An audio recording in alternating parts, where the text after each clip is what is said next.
Good evening. I'd like to call to order the Fishers Board of Zoning Appeals for Wednesday, July 22nd, 2026. I ask that you please rise if you're able and join me in the Pledge of Allegiance. I pledge allegiance to the flag of the United States of America and to the republic for which it stands, one nation, under God, indivisible, with liberty and justice for all. Secretary, would you call the roll, please? Mr. Ferrucci. Here. Mr. Grinsley. Here. Mr. Sylvie. Here. Mr. Stevenson. Here. And Mr. Lannon. Here. Thank you. All members are present. All members are present. We have a quorum to conduct business this evening. Our first order of business is approval of the previous minutes. Are there any modifications, revisions, suggestions for the previous minutes? Any changes? No changes? Motion to approve previous minutes. I have a motion to approve our June 25th, 2026 minutes.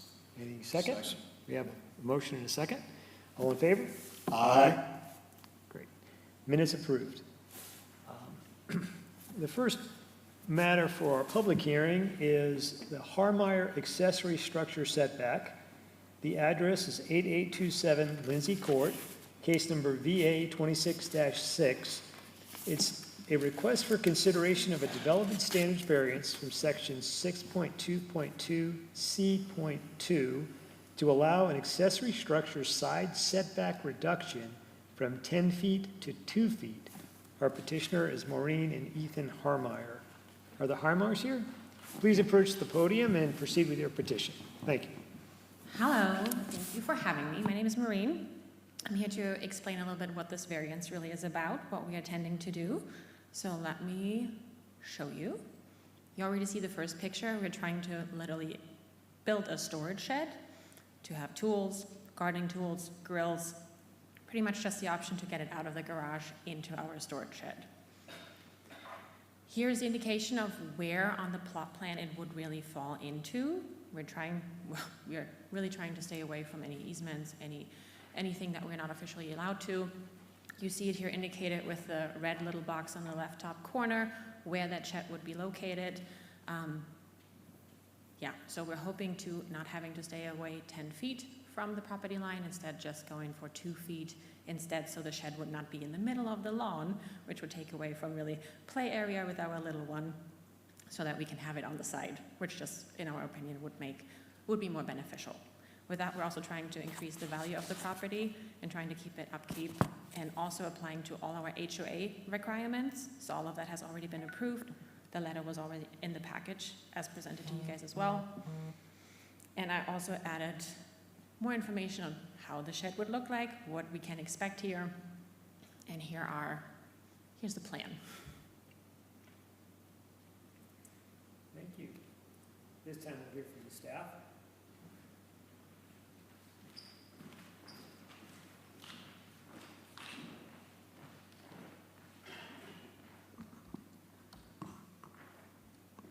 Good evening, Grace Wiley, Senior Planner at the City of Fishers.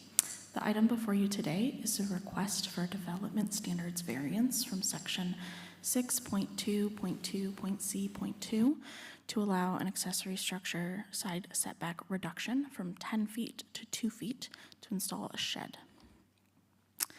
8827 Lindsay Court is located in the Weaver Woods North subdivision, east of Allisonville Road and south of 146th Street. Property is zoned R4 and regulated by the city's Unified Development Ordinance. The surrounding area, as shown here, is zoned R4 as well.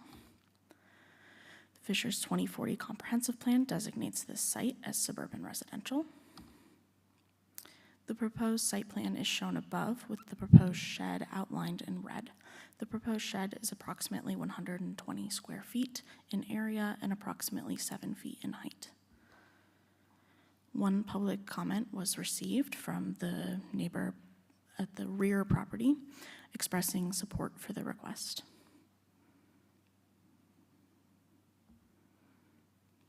Staff has no recommendation to the Board of Zoning Appeals for this request.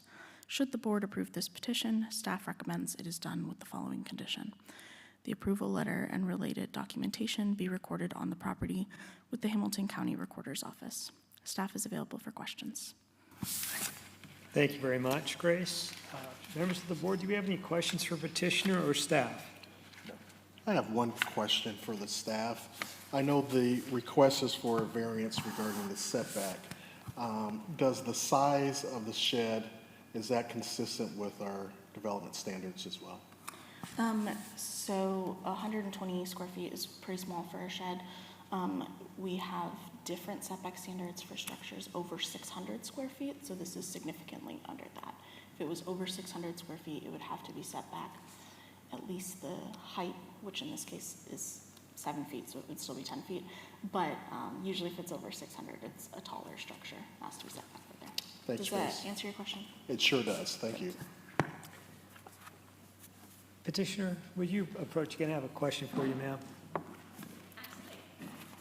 So the information we have in our packet doesn't really show us what's next to where your shed is going to go. Can you tell me a little bit about your neighbor? Have you talked to your neighbor and what's your neighbor going to look at? Is this their Yes. kitchen window is going to look at your shed, or how's that work? No, it's really, if between us and our neighbors, let's say in the middle of between us and even in front of it, we have huge, let's say, like Christmas trees. So there's really anyways already the blockage there, and they would just see the back of the shed. It's not anywhere to any of their windows or anything. It's just, they have just grass and lawn pretty much right behind there. So, yeah.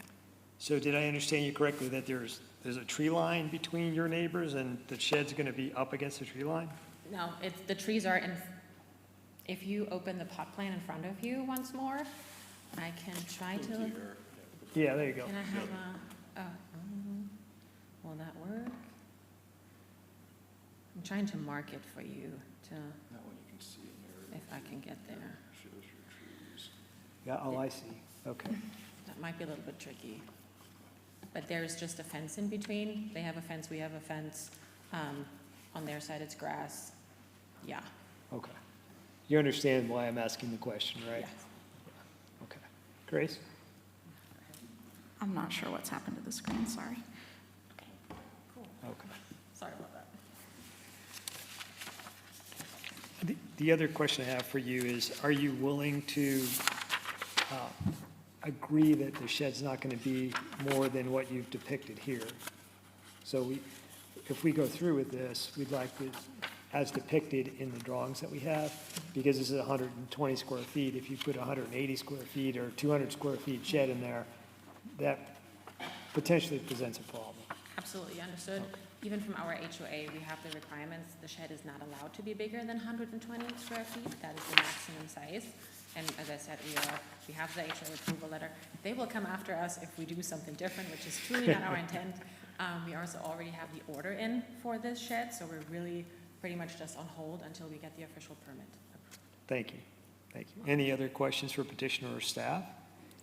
At this time, thank you. You may sit down. At this time, I'm going to open the public hearing. If anyone is here from the public to speak to this petition, please raise your hand. Anyone here to speak to this petition? Seeing none, I'll close the public hearing and entertain a motion. I'll make a motion.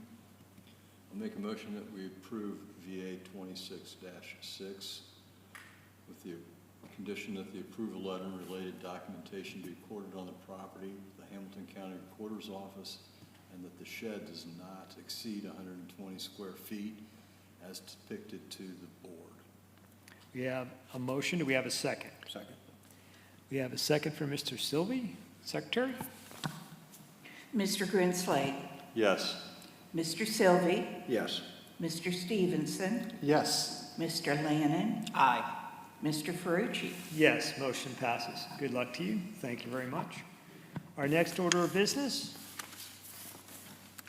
is Loma Court Lot 7 setbacks. The address is 7727 Loma Court, case number VA-26-7. It's a consideration of two development standard variances from section 3.35B2A of the city's Unified Development Ordinance to allow a front setback of 90 feet reduced from the required 100 feet, and from section 3.35B2C of the city's UDO to allow a rear setback of 20 reduced from 50 feet. So it's 2 development standard variance, 100 down to 90, 50 down to 20. And our petitioner is Mr. Whitsitt. Go ahead, sir. Thank you, Mr. President and members of the board. Good evening. My name is Jack Whitsitt with Church, Hiddle, and Antrim, 1067 Landron Road, Fishers. Here tonight with the applicant and property owner of 7727 Loma Court, John Gallagher. We're here tonight requesting 2 variances of development standards. One for the front setback variance, which would take the 100-foot standard to 90 feet, and a rear setback variance, which would take the 50-foot standard to 20 feet. This property is the last undeveloped lot in the Loma Court Industrial Park, and our applicant wishes to construct a new industrial building to expand his existing business in Loma Court, which is consistent with the industrial nature of the surrounding properties. As outlined in the application, we request the setbacks as it's implicated by the property's unique layout, being right up next to the nickel plate trail, and so we request these setbacks to allow for the reasonable development of this industrial lot. We believe the request satisfies the required findings for the variance of development standards, and we respectfully request the board's approval. I'd be happy to take any questions, and we thank you for your time. Thank you, Mr. Whitsitt. Staff?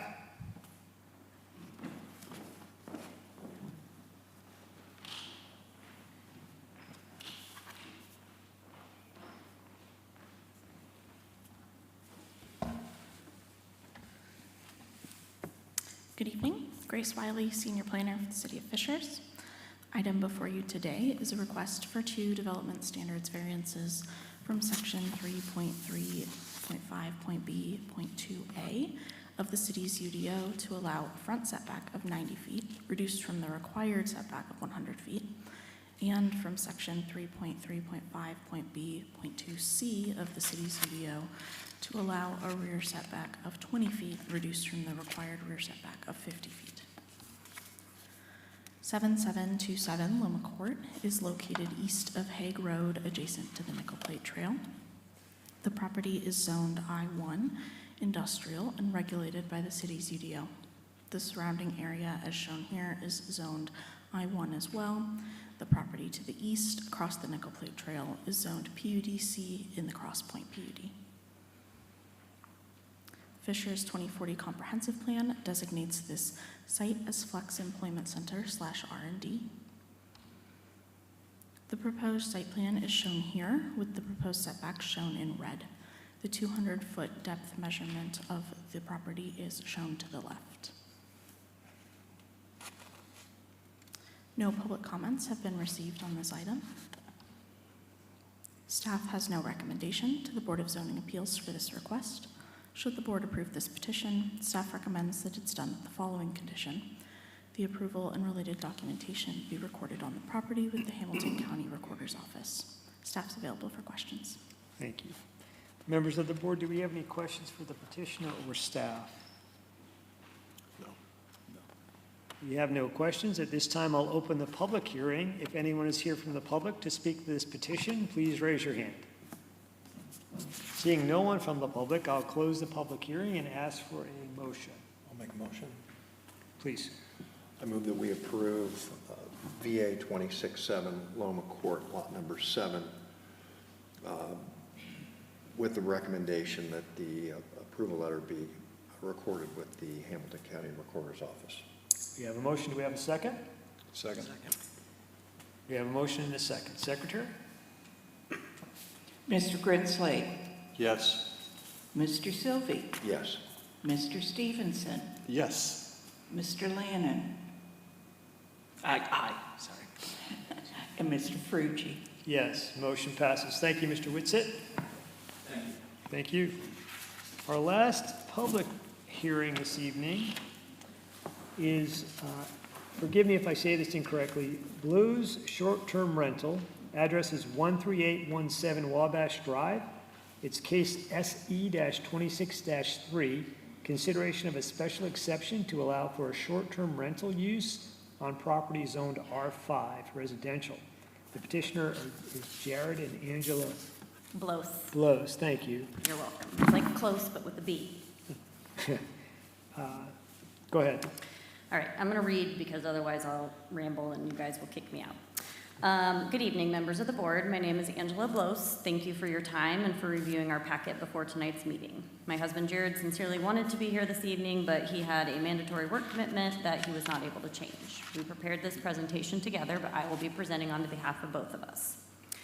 We are respectfully asking that you consider the record we've established over the past year and grant our request for a special exemption so that we can continue operating this property in the same responsible manner that we've demonstrated since becoming owners.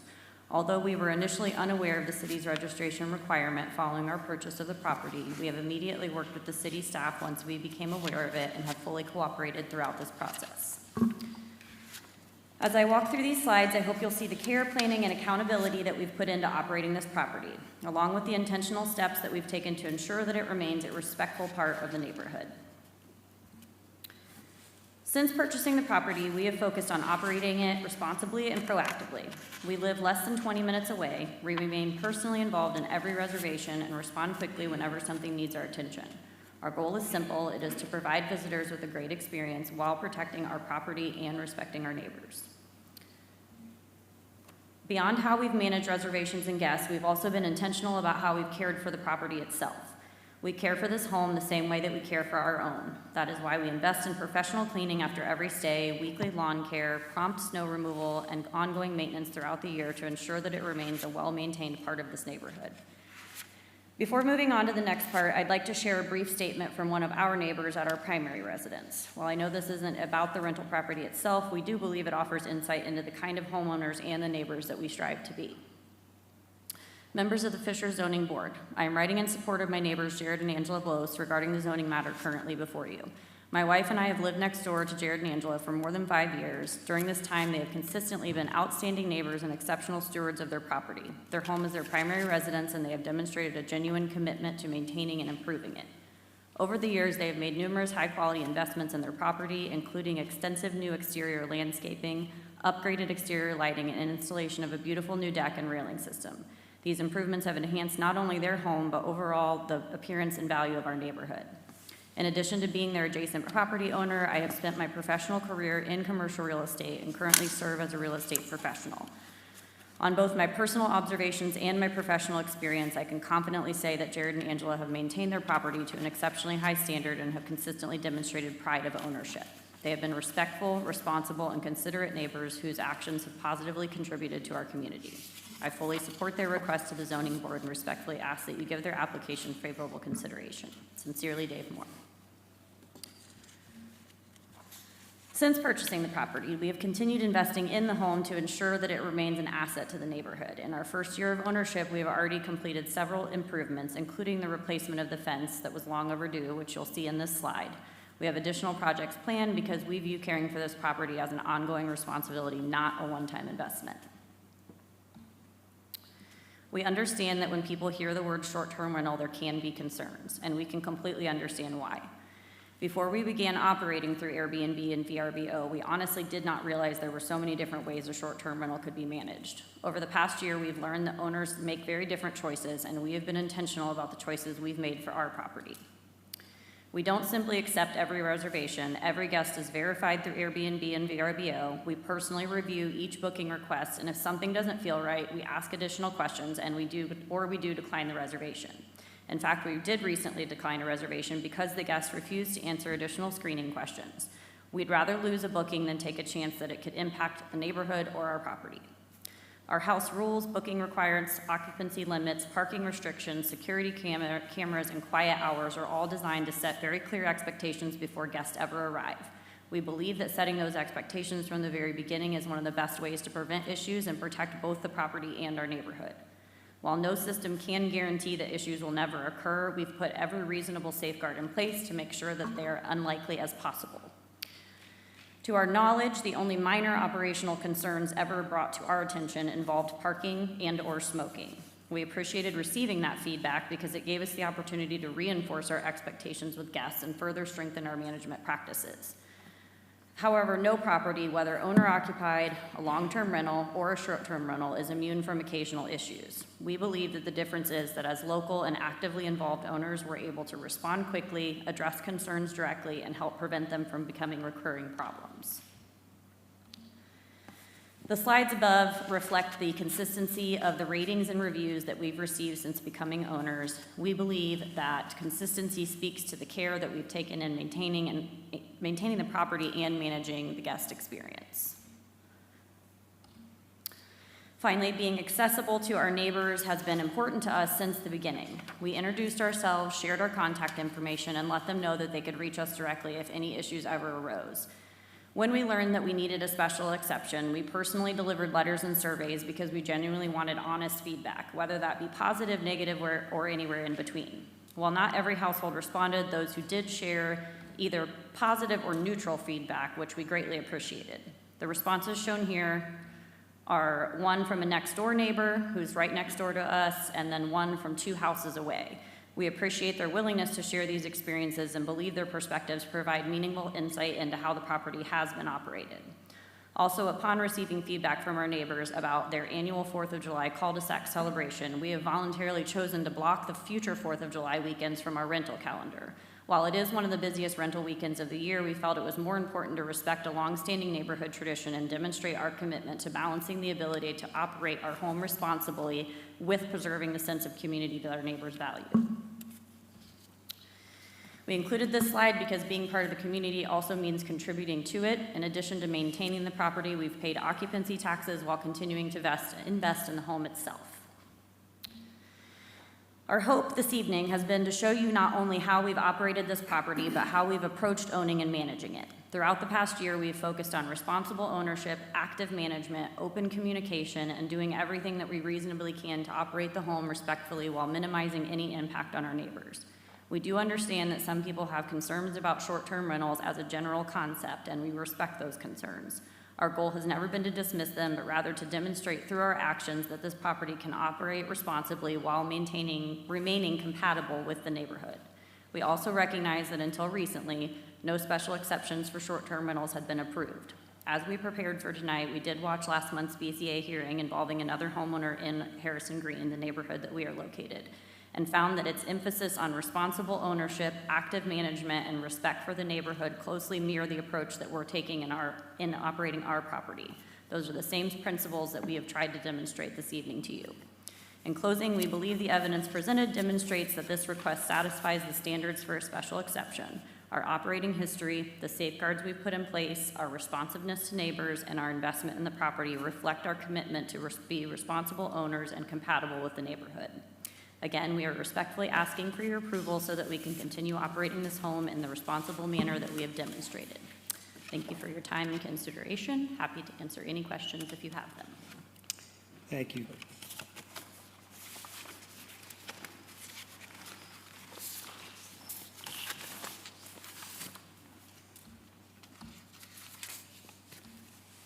Good evening. Grace Wiley, Senior Planner for the City of Fishers.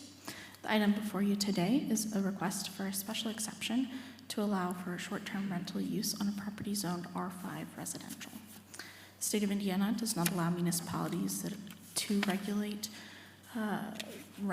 short-term rentals that are owner-occupied, which means that the homeowner lives at the residence. This property is not owner-occupied and therefore requires a special exception to be operated as a short-term rental. 13962 Wakefield Place is located in the Harrison Green subdivision near Allisonville Road and 141st Street. The property is zoned R5 residential and regulated by the city's UDO. The surrounding area is zoned R5 as well, with the properties to the south being zoned R4. Fishers 2040 Comprehensive Plan designates this site as suburban residential. The home is currently listed on both Airbnb and VRBO with immediate availability. The listing is for the entire home and up to 10 guests with 4 bedrooms, 5 beds, and 2 bathrooms. The listings appear to have been active since June 2025 and April of 2024, respectively. Screenshots from the listings are shown above. The illegal use came to the attention of staff as part of routine enforcement of the city's rental registration policy in April of 2026. The property transfer history is shown above. The current owners did not own the property until June of 2025, so it seems that the April 2024 VRBO listing is a continuation of a short-term rental operated by the previous owner. One public comment was received expressing strong opposition to the special exception request.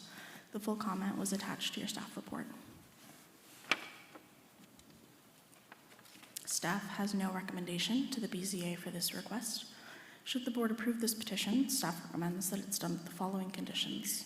The approval letter and related documentation be recorded on the property with the Hamilton County Recorder's Office, and the special exception be tied to the user and specific use.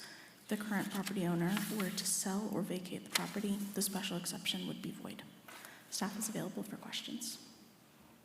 Thank you. Members of the board, do we have any questions for the petitioner or for staff?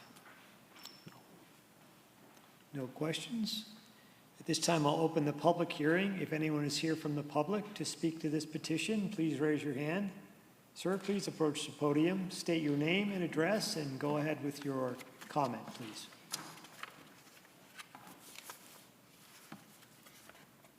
Hello, my name is Eric Gustafson. My family and I live at 13814 Wyandotte Place, and it's located directly behind the short-term rental property.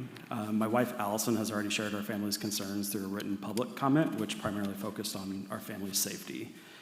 Rather than repeat those comments, I'd like to address some of the additional factors this board considers, one being how the change in use of this property has affected the character of the neighborhood. So when my wife and I bought our home 11 years ago, we expected the house behind us would be occupied by neighbors. People who lived there became part of the community and shared a long-term investment in the neighborhood.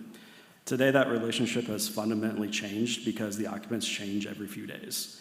That is not criticism of the guest, it's simply just a different use than the residential neighborhood we expected when we purchased our home. Because our backyard directly borders this property, we experience that change every day. This is not a property several streets away, it is immediately adjacent to where our children play and where we spend time together as a family. I do acknowledge that the petitioners have made a genuine effort to operate the property responsibly, and I appreciate that they have maintained the property, have put safeguards in place, and have recently made an effort to communicate with the neighbors as part of this request. However, responsible management does not change the nature of the use as a short-term rental. The question before the board is simply whether the petitioners have been responsible operators. The question is whether this use is harmonious with the surrounding neighborhood and whether it changes the essential character of the area. The petitioners have described guest screening, occupancy limits, exterior cameras, monitoring, and house rules. I appreciate those efforts. They may reduce the risk, but they cannot guarantee compliance. Our experience has shown that even well-intentioned rules are not always followed. For example, we have observed guests smoking at the property despite the stated no smoking policy. While minor in nature, it illustrates an important point. House rules ultimately depend on guest compliance. The owners can set expectations and take reasonable precautions, but they can't control every future occupant. My concern is not about whether the owners can control or what they can control, it is about what they cannot. If one of the standards the board considers is whether the request will impede the orderly development of surrounding property or change the character of the area, then I would like to point out that regardless of how responsibly the petitioners are operating the property, it does not eliminate the continual turnover of temporary occupants. Therefore, I believe approving this request would move the neighborhood further away from the stable residential character that families like mine relied upon when choosing to live here. If more homes transition from permanent residence to short-term rentals, that character gradually changes from a community of residents into an area with more temporary occupants and fewer long-term neighbors. Finally, the board considers whether this request is consistent with the city's comprehensive plan. My family chose Fishers because of its reputation as a community built around strong neighborhoods and families. I believe preserving established residential neighborhoods where people know their neighbors, build relationships, and put down roots is consistent with that vision. I appreciate the opportunity to speak, and I respectfully ask the board to deny this request for a special exemption. Thank you for your time and consideration. Thank you very much. Anyone else from the public to speak to this petition? Seeing none, I will close the public hearing and ask our members again if we have any questions for petitioner or staff. I have a question for the staff. This is really for the record, but can you share with us the notice requirements for these types of petitions and how many neighbors that goes to? I'm not 100% sure off the top of my head. I believe it is either within 500 feet of the property or 2 properties deep, whichever is more properties. Okay. Thanks, Grace. I'm not 100% sure that's accurate, but it's something like that. Okay. Thank you. And if I could, I'd like to, for the record, and this, please be patient with me as I read this, but as we consider the special exception, we're giving guidelines on approval of it. And so I'd like to state the elements of approval so that everyone's clear as to our deliberation on what's been presented today. A special exception may be approved by the board only upon a determination in writing that the special exception at the proposed location meets the following. Number 1, the establishment, maintenance, or operation of the special exception will not be detrimental to or endanger the public health, safety, morals, or general welfare.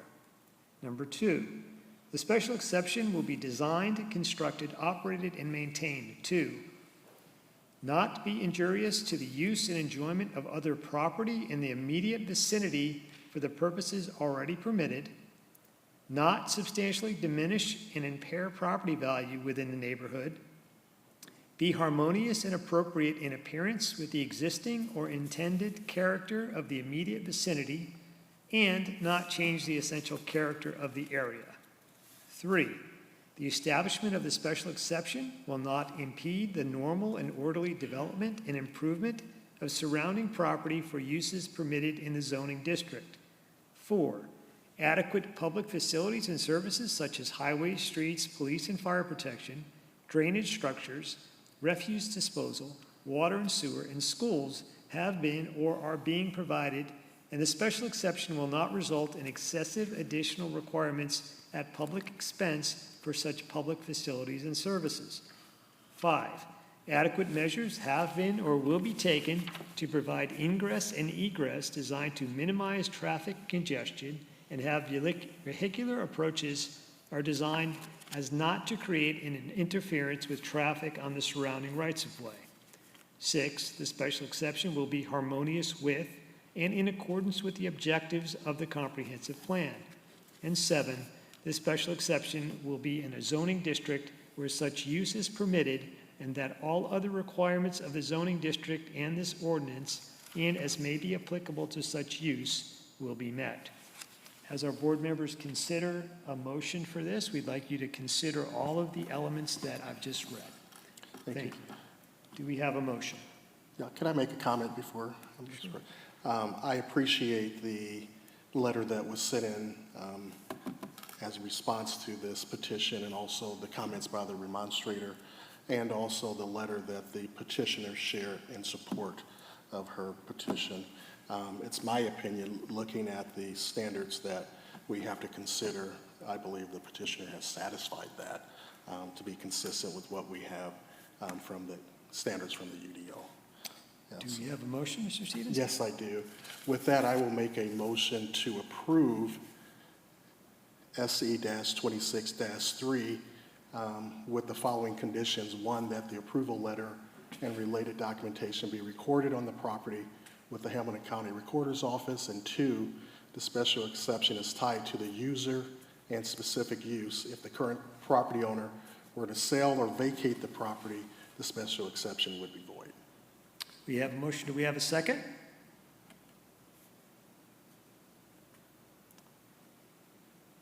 Do we have a second? We do not have a second, so that motion will not be entertained for a vote. Do we have another motion? I'll make a motion. I make a motion that we not approve SE-26-3 on the conditions of public safety, traffic conditions, location on a cul-de-sac, and impact property values. We have a motion. Do we have a second? Second. We have a motion and a second. Secretary? Our second is Mr. Lannon. And again, this motion is to deny the petition. Okay, Mr. Grinsley, Yes. Mr. Sylvie, Yes. Mr. Stevenson, No. Mr. Lannon, Yes. Mr. Ferrucci. Yes. Motion is denied. Our next order of business this evening